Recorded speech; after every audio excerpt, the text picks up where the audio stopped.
Welcome to Year 2 of the Funding Love podcast. I'm Mallory Elrod. And I'm Caitlin Duckworth. We are two adoptive moms that seek to love, support, and elevate all corners of the adoption triad, including adoptive families, adoptees, and birth parents. We do that through honest conversation with both expert and everyday voices about all things adoption and more, all while running our nonprofit, Funding Love. We create post-adoption experiences that strengthen bonds, build community, and restore people. We are Funding Love, the podcast.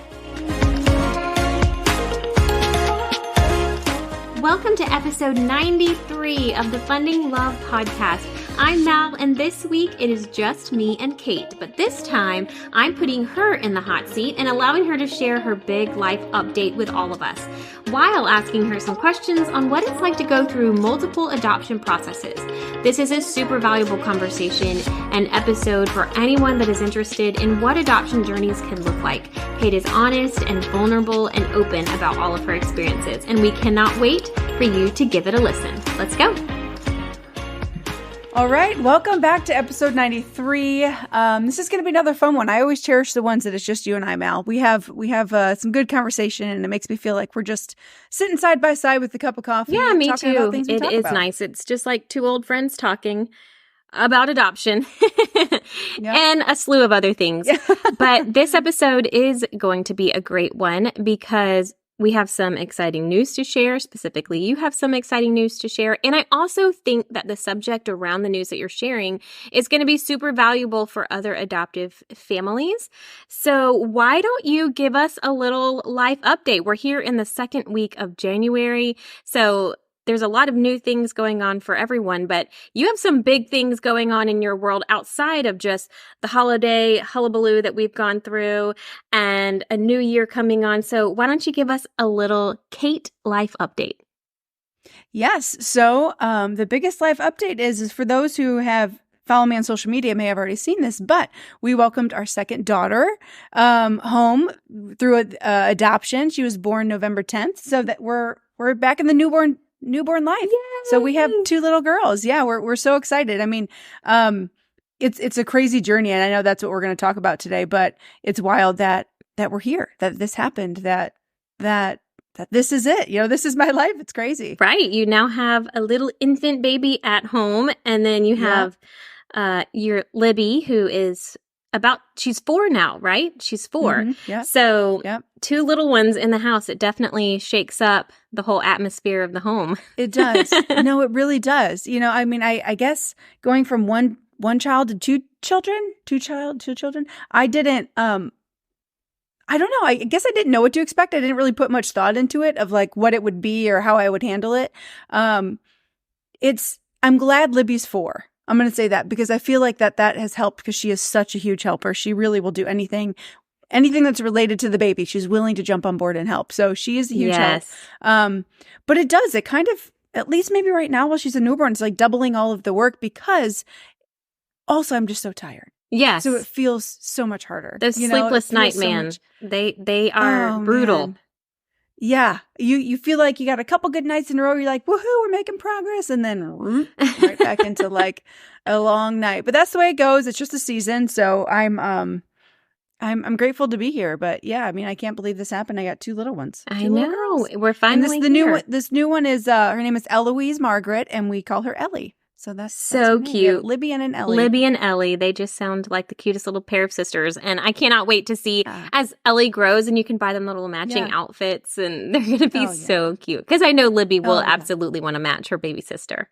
Oh, yeah. Oh, yeah. Of course. Always. Yeah. It is sweet. It is sweet that Libby, it's a real life baby doll. It's a real, over the holidays, I was asking her, so do you want, tell me what you want for Christmas? Do you want another doll? Do you want, Mom, I don't need another doll. I have a real one. Me. I have a real one. I said, that is so cute. That's so sweet. It is so cute. So she's enjoying dressing her up, picking out the bows, doing all the fun things that little girls do. I love that. Well, on behalf of Funding Love and our Funding Love listeners, I'll just say congratulations, girl. That's super exciting. And so on this episode, I really wanted to ask you questions and talk more about going through an adoption process for the second or the third time. I mean, there are some families that have gone through many adoption processes, and I think from the outside looking in, you can think, oh, well, you just do this, and then you do this, and adoption is adoption. But just walking through pieces of each of your adoption journeys with you as your friend, I can confidently say that each one was so different. So different. So different from the other. And so I thought maybe you could just share with us some of the differences from each of your processes, because you have had 3. We had another podcast earlier in the year where you shared about the second adoption process that you guys walked through. So give us some similarities and then mainly some differences of how those looked. Like, I know you used a consultant. I know you've had to have home studies done. Matching processes look different. So I don't know, just share some of the differences of each of those. Yeah. So the first time around, you know, back in, I guess when we jumped into the process for our adoption with Libby, we were so naive. So we really didn't know. We kind of researched every avenue, and we ended up using a consultancy, which is, we're grateful we did, because we felt like they educated us on things that maybe we didn't realize we needed to be educated on. And they were kind of just our advocates.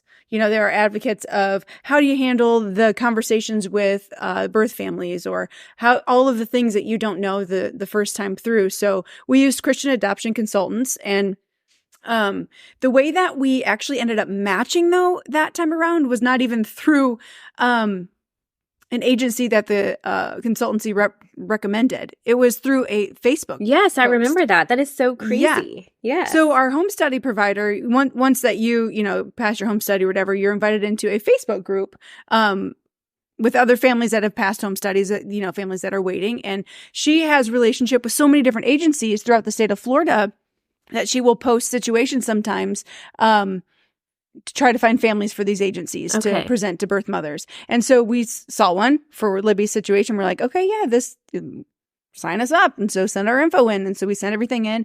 And that is how we ended up matching with Libby's birth mom through that Facebook group. And that was a pretty quick match. We matched, and then 3 weeks later, Libby was born. Yeah. So that is a big difference from our other adoptions, because that was so quick. And looking back, I liked that. Yeah. A 3-week match. That was nice. I mean, there isn't time for all of the feelings and all of the everything that you go through in the long waits. Right. We've only gone through the adoption process once, and ours was extremely quick like that. Like, our waiting period was long, but once we got matched, he was already born. He was already almost 2 months old. So it was literally 3 days from learning about him to bringing him home. So, and I will say that was easier. It was a whirlwind of emotions and a whirlwind of to-do lists, but I feel like for my emotional feelings as an adoptive mom, it was easier, I can see, than having to go through, even like with your second adoption process, walking through the pregnancy. So that was what was different about that one, right? Oh yeah, for sure. And in, the 3-week wait that we're saying, that because you said that was good for your personality. I mean, speaking for my husband specifically, and now that we've been through this so many times, he would prefer that. He would prefer a 3-day wait. He's like, let's just turn this thing around now. You know what I mean? Because he gets in his own head and all of the things. I mean, if you've ever been through adoption process, you know what that feels like, to just have all of those feelings and emotions and all of that. But yeah, the second adoption process we went through was, I guess, essentially a self-match, which is something I never thought we would do in the adoption process. It's never something that was, I guess, a way that I would have thought we would do it or recommend it. And it was very long, I'm going to say, because when we kind of met the expectant mother, she was so very early in her pregnancy that we essentially walked through her whole pregnancy with her. And that was good because we got to know her, but it was also hindsight, as I've said in the episode before, that she didn't have any other support but us. Right. And that is so unhealthy. Right. Now looking back, it's like, I can't be her advocate and her support and her counselor and her everything as the prospective adoptive parents of the child she's carrying. No. Like, there was so many things that I'm like, oh man, it felt confusing while you're in it, but you're also like, okay, maybe this is part of the process. This is what I'm supposed to do. Let me walk through this. And then, we know how the story ends there, that, she chose to parent, and that is, her right and totally okay. Mm-hmm. But there was a lot of red flags, I guess I would put in that way, as to why that was an unhealthy way to do it, in my opinion. Yeah. You know what I mean? Yes. Yeah. So, and then, so yeah, that was a long, long journey, essentially 8 months that we were, Yes. maybe that is so 7 months long with her. and so emotional. So then that's in this third one, you did move back to using a consultant or an agency. Remind me how that works. Yes. Yep. So we did not use a consultancy. We were still active with the agency that we were going to use for all of the legal part of the adoption, with the second adoption process. That's right. Since we were already in with them, and we're like, okay, let's just keep the process open and we'll continue to go. Well, things were very slow with them. Like, we didn't see any cases, no situations, nothing. It was kind of just like, all right, well, what's this all about? Whatever. We were just trying to be patient. Well, the Facebook group that we were in for our home study, the same way we matched with Libby, they post all these situations. And in the summertime, I remember I was sitting by the pool, Libby was swimming, and one came across the Facebook group, sent it to my husband, and he's like, okay. And so we sent our stuff in, and long story short, we matched with that expectant mom. Wow. And it was when I read it, when I was reading the information you get, from the agency, once you show interest, they send you some information about, the expectant mother, about her, a little bit about her demographics, her age, her race, all of those things, and about her pregnancy, a little bit of information without giving too much away of who she is and all of that. I was reading through it and I just felt like this kind of feels good. I don't know. Maybe it was just like a feeling in my spirit of like, this is like, okay. And I felt kind of confident in that. Like connected to her in some way? Yes. I don't know why. Because once we presented our profile to her, it was a little bit of a long journey. Like, from my experience before and walking with other friends through the adoption process, once you present, it's usually like 2, 3, 4 days maybe to hear back whether it's a yes or no. This was almost 2 weeks. We were waiting for her to think about it. And I respect that. She was prayerfully considering it. She wanted to gosh, how can you fault her for that? She was really making that decision. But I remember that whole 2-week period as I was, praying for her and over the decision she's going to make and all of the things. I just felt like, oh my gosh, why do I feel so connected to her and this? Like this, Lord, your will be done. But whatever reason, I'm in this, And so we match. There we go. Then we match with her, and that's in July. And so she wasn't due until November. So we did have a decent little bit of a journey there, walking with her through that too, which was cool. We got to meet with her a couple times beforehand. And that, just to be honest, is a little bit different than I expected as well, because I think you and I have talked about this. Other adoption processes and the way different agencies work is sometimes the agency likes to be the middleman in all of that communication. Right. Like they don't really want you meeting with the expectant mother outside of their guidance, I guess, just because they want to make sure everything is done right. There's no coercion and all of that. Well, this agency was very, trusting. And once they talked to her and they introduced us together, they said, you guys can text, meet up, do whatever you want on your own time. And so we did. We were texting the whole way through, and we met up a couple different times to get to know her. And I am grateful for that. I feel like that's a part of my heart too, is these women and these journeys and these hard life circumstances, and getting to be with them in that, I guess. I don't know. It felt, and it was nice that she had the opportunity to reach out to you and if she wanted to meet you and spend time with you and get to know you and Adam. And, she's making a huge decision of placing her little girl with another family. And if she wants to spend time with you to, get to know you on a personal level, then I think it was great that she did have that opportunity. Yeah. Absolutely. Yeah, I agree. And it was, it was great. It was really, looking back, like a beautiful thing. The whole relationship we built, the whole process felt very peaceful when it came to that. Like, it felt very, I don't know, it was good. It all felt good. The relationship we built. She is a beautiful, strong, faith-filled woman who I found inspiration from. So yeah, that was a cool journey. Yes. So there was quite a few differences, and I'm sure there was even countless more. So what was your emotional differences? Like, how did you feel going through these processes. I know that, the first one we walked through and it's like super exciting. And like you said, you were so naive. Same with us. I just feel like looking back on if we were to go through the adoption process again, I would probably view it and handle it so much differently than I did the first time around. And then the second time was heartbreaking for you, but also just like so complicated because we sit in the space of loving women and wanting to empower them to parent their children. So that was so hard to walk through, like navigating those feelings. So with this one, how did you feel? Did you feel excited to jump back in, or did you feel hesitant? Did you feel scared? Did you feel prepared, like more emotionally? Like, how were you doing emotionally going into this one with Ellie?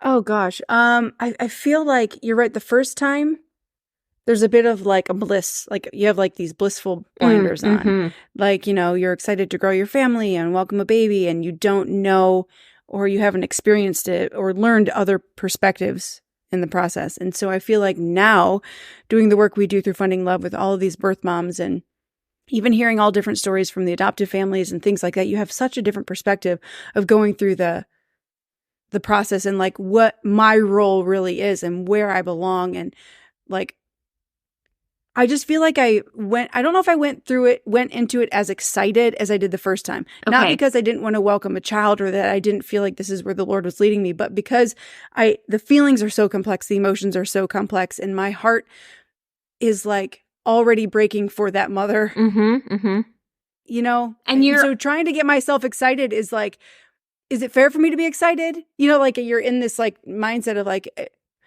is it fair for me to be excited right now? Because you're already while she's making this decision in an open adoption. So you've seen how that goes. And then we've done so many birth trips with birth moms. So we know what those feelings look like. We've never experienced them, so we can't say we felt them, but we've seen other women walk through those. And so it's different to just know. I'm going to say I'm thankful that I have this gained perspective. And I've said this to you many times in conversations we've had after this, that I wish I would have had this perspective the first time. Yes. Now, there's no way to your first time through. There's no way to have that perspective when you don't know any different. But I wish I would have. Right. Because I felt like I would have handled things maybe a little bit differently in my interactions with Libby's birth mom. And not that they were poor, not that they were bad, but I felt like I would have had a more grace, than I did, because I just didn't. Right. You don't realize the gravity or the weight of it. You would have said more words or different words, or yes, or just no words. Yes, just giving her the right. Yeah, right. I felt like that. I wish I would have had this perspective, but there's really no way. So I would say it was maybe a little bit heavier this time, also because we had that adoption that didn't happen back in February. Right. The one that didn't go through. And so you're going into this one now with this baggage and this mindset of saying, okay, well, that's a possibility now. And I don't think I would have thought that if it hadn't happened to us. Like, it wouldn't probably have been so much in my head if we hadn't gone through that. Right. So that was a little bit of a heaviness that I felt like my husband carried that a little bit more than I did. Because I was in relationship with Ellie's birth mom a little bit more than he was. We were communicating more, so I felt like I had a little bit better grasp on her heart and things like that. But yeah, it's there. There's no way to take that away, that like baggage that's kind of sitting there over you when it comes to that. So yeah, every time was different. I think it's because you're growing as a human. You're learning things. You're getting in relationship with people who've been through this. So you have like firsthand perspective on it. And so I'd say it was better this time. Yeah. It was better. Because I felt more, I guess, a little wiser this time around. Yes. I mean, I think that's good. So what about your conversations with Libby? Because I remember from like the moment she could talk, she would always say, I want baby sister. I want a baby sister. She would say that. And I know that I don't remember exactly at what point you guys shared with her that she was going to get a baby sister in the second adoption process. And then I'm not quite sure. I don't remember when you told her. I feel like it was pretty close to the birth, if I'm remembering correctly. So share with us, was there any differences in the moment that you decided to share with your child that you're already parenting, parents that are already parenting children? Yeah. Well, so with the second time around, Libby was she was like 2 turning 3. So she was, definitely younger. And so she didn't have, and there was a little bit of a privacy thing that we had to hold because this expectant mother was a friend of the family. And so it was kind of a close family circle. We didn't want the word to get out for her privacy. And so telling Libby when she has not much of a filter at the age 2 or 3, we're like, okay, so we got to be careful because as soon as we tell her, the whole world will know. Right. Her whole little world will know. And so we're like, we waited for that until about 2 weeks before. Okay.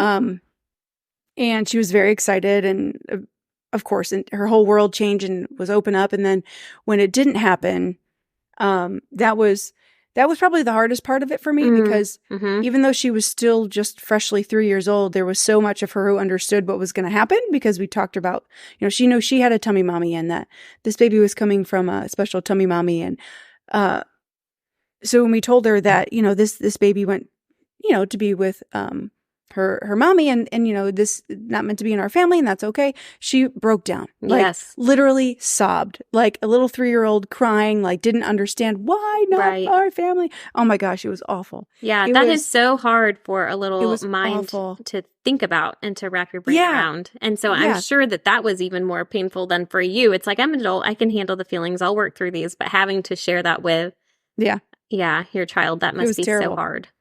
So the second time, so then when for Ellie's adoption, I don't know, maybe I had more peace that this is still where the Lord had us and that this is gonna happen for us, and He had put it so strongly on my heart, and I felt that when we matched, we didn't tell her right away, but I would say within a couple weeks we decided to. Oh, really? Okay. And my reason is like, I feel like this is also a really cool thing for her to see the adoption process, to understand her story, for her to see the relationship that we were building with this expectant mom and that we loved her and that she loved her child and all of the conversation that we could have with her little questions that would pop up.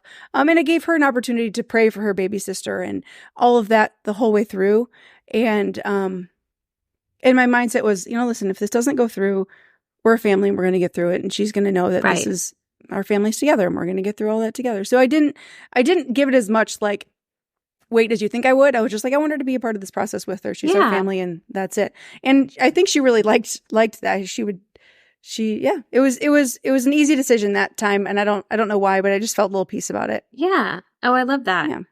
I think that it also like depends on age. Like you said, like she was a little bit older. Right. I mean, when you're going from 2.5 to 3.5 to 4, like it sounds like such a small span of time, but those developmental years are so huge that it's so much different what a 4-year-old can understand versus a 2.5-year-old. So I feel like even for those listeners that are listening and they might have older children, like you probably do want to involve them and tell them sooner and have them be a part of that process. But then, when you've got little toddlers where it's hard to wrap your mind around it. Yeah. Yeah. Thank you for sharing. I think difference in the times that you would share with your children. Yeah.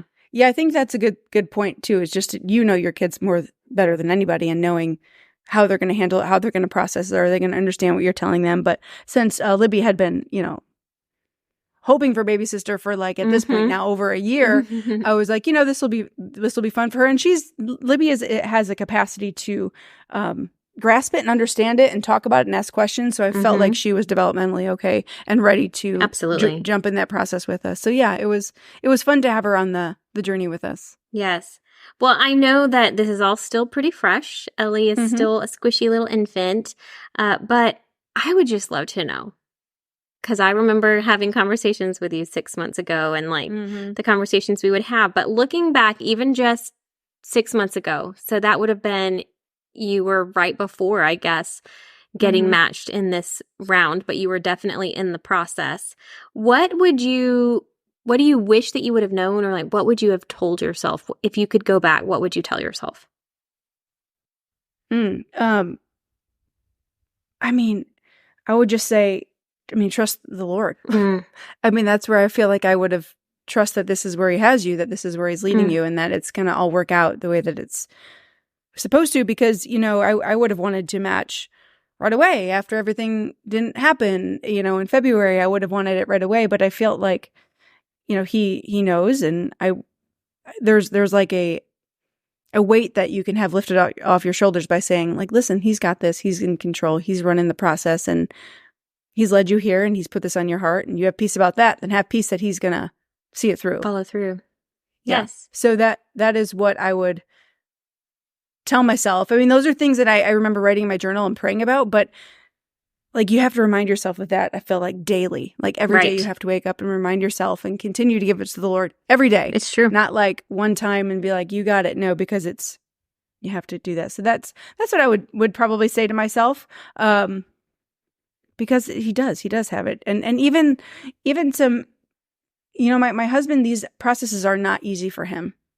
And he's very emotional more than me, I would say. He wouldn't say that himself probably, but the way that he processes these things isn't as straightforward as I process them, right? Or they're not so black and white for him. And so I would also say in that I wish that I would have maybe leaned into him more and had a little bit more grace for him through it, is what I would say, is have grace for your spouse through that time, because it can be hard, and it was not easy for us. And so I would say that I wish I would have known ahead of time that is something I really need to foster more and be more intentional about. Yeah. Everybody processes things so differently. Yeah. So for any adoptive parents that are out there listening and are considering adopting again, or maybe they've already started and they're in the beginning of that second process, what advice would you give them? I mean, I'm assuming it'd be kind of similar, but what advice would you give them? Don't expect it to be the same, I guess. Yeah. As your first time, if you're going through, if you're about to jump in for your second, third time, don't expect it to be the same as your first. And also, I mean, just kind of like the conversation we had with Ashley Workman is that, a few weeks back, is that it's not easy. Like, so, like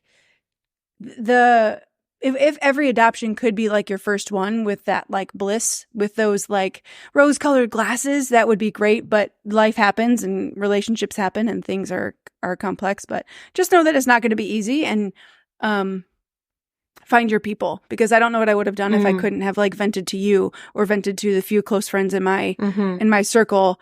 It really is what got me through. Even if like you didn't say anything back and you just let me process all of the complex things that were going on in my head and my heart, I feel like I don't know how I would have got through it. So find your people, and just know that it's going to be a rough journey, and that is, I don't want to say rough because I don't want to discourage people, but it's not going to be, it's not easy. Let's just say that it's not an easy thing. It's definitely worth it. It's definitely, if you feel called to this, if this is where you feel like the Lord is leading you, then you gotta follow through. But just know that good things aren't always easy. Yes, it's so true. But nothing that's super easy is ever really worth having, right? Exactly. So totally. Yeah. 100%. Yeah. So now that you're on the other side of the journey and you kind of feel like your family is complete here with sweet little baby Ellie, what do you feel like is the biggest lesson that you've learned through building your family through adoption? Like, what has that taught you? Just anything in life. Like, I don't know if it's taught you something personally or about family or the adoption process as a whole. What do you feel like you've learned looking back on all three and building your family this way? I think it's helped me to, I guess it's helped me to see other, have a different perspective. It helped me to see it through other people's lens, to kind of step in other people's shoes, because, life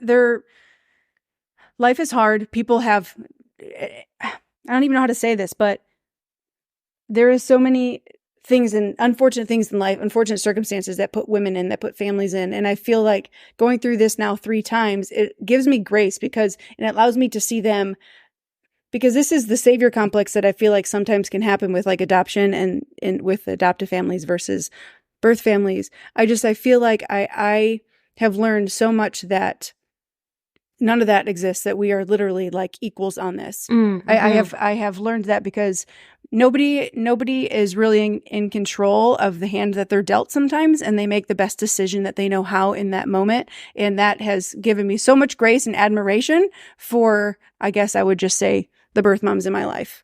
I feel like that is where I have grown the most, is just really setting down all judgment there. Yes. Yeah. Because it's I would not have done that my first time through, I don't think, just naively. Right. And I'm kind of ashamed to say that I would not, but I feel like that there is some judgment the first time you go through, because you don't know any different. Right. And you do, I don't know. I'm kind of, like I said, I'm ashamed to say that, but it is true. I'm very glad that I've gained that perspective. Yeah, I appreciate your honesty with that. And I think that, and I hope that what we're doing here on the podcast, what we're doing at Funding Love, can help those that are going through adoption the first time. We're not saying take off the rose-colored glasses. If we can view all the world through rose-colored glasses, I don't think that's a bad thing.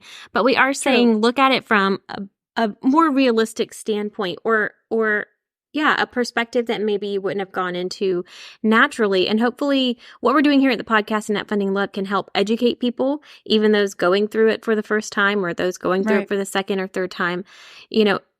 Being able to educate others and advocate for birth families, advocate for adoptees, I feel like that's valuable work that we need to continue to do. And hopefully it's making an impact. So even just you sharing your story is helping to impact that. And you never know, it could be helping someone even in that front end, to broaden their perspective before they even get started. So yeah, I mean, there's so much that you can learn in the adoption process. It really does refine you. It kind of breaks you down and helps you to see so much about yourself.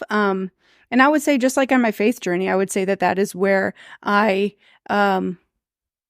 during these processes, I feel like is where I've grown the most and where I draw the nearest to the Lord, and help him to ask him for help to figure this out. So that I would say my faith has definitely grown in each of these processes that I've gone through. So that's another thing. But yeah, I mean, it's a refining process. Let's just say that. I mean, you and I were together recently, and you said parenthood is refining. It surely is. These adoption processes are also in a different way. Because, man, it helps you to see shoot, man, maybe I saw this whole world so differently. After I go through this, you just view things so much differently, and I'm grateful for that. So yes, me too. Me too. Well, thank you for sharing your story with us again on the podcast, and for introducing sweet little Ellie. If you heard some little coos and ahs throughout the podcast, she is holding her right now. Wish you could see her. But thank you for sharing all of that. And let me ask you though, do you feel like there was, because there was 4 years in between our processes with these two girls, and you've walked through them with me as well. What differences did you notice that maybe I didn't state?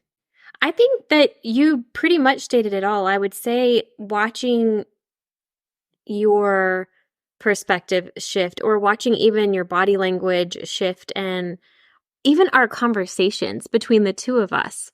Because I think me having only walked through it one time, and then when you were going through your first time, both of us were in this little giddy, right. Yeah. rose-colored glasses stage. Yeah.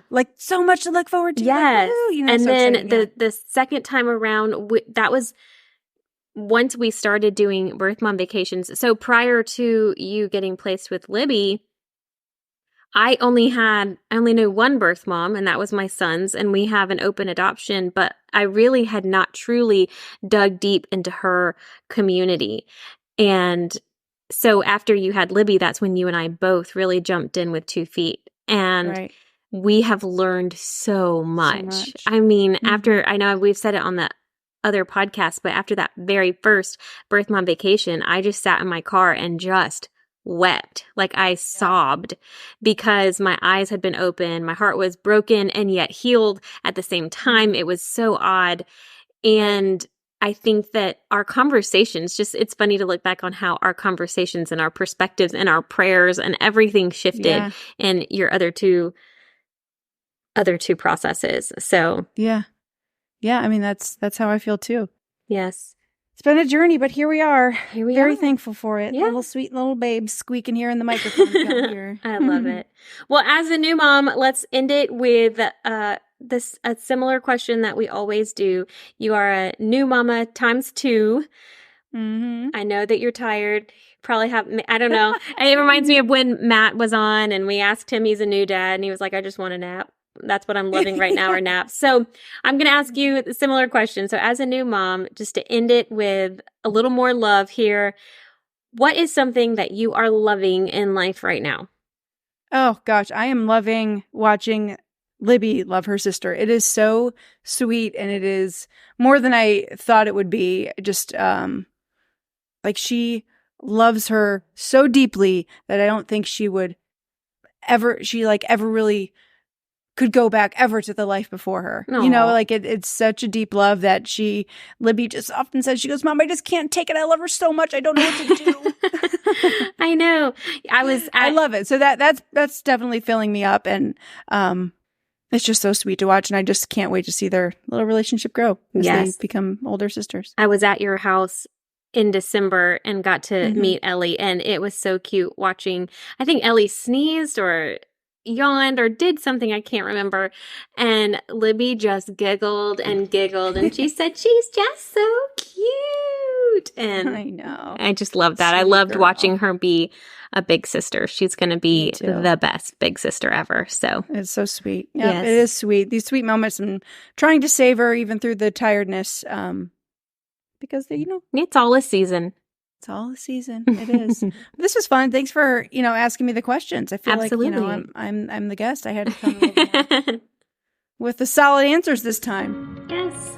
No, it was great. And I really enjoyed it too. So I'll wrap it up since I seemed to be the questionnaire here this week. And I'm going to say thank you for tuning into this week's episode of Funding Love Podcast. We'll see you next week.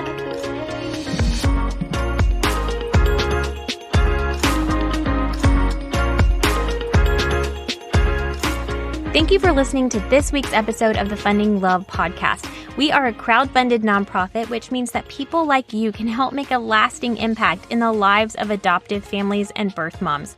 At Funding Love, we create post-adoption experiences that strengthen bonds, build community, and restore people. And when you partner with us, whether that is giving online, signing up to become a monthly donor, or simply buying merchandise from our shop, you are funding love.